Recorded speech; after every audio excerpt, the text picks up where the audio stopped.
Fellow teachers, this syllabus is not just a document, it is your teaching roadmap. Start with the form.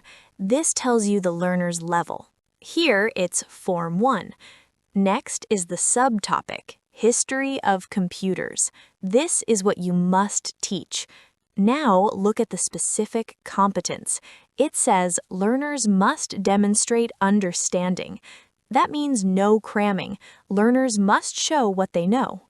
The learning activities guide how you teach.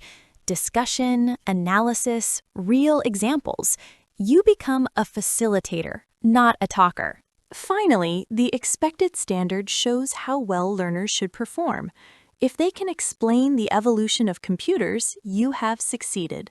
That's how competence-based teaching comes alive.